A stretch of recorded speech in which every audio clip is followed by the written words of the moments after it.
My dear viewers subscribers, so today we'll be learning how do you change your mouse cursor. So this is a quick tutorial video.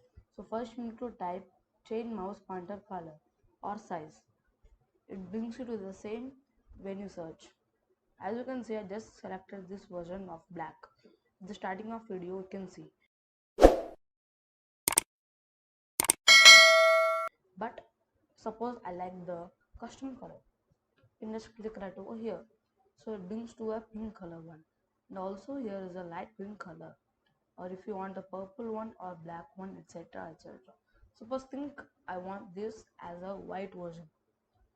So simply to turn it as a white version, just simply type control panel and you get right over here at the right side of the up.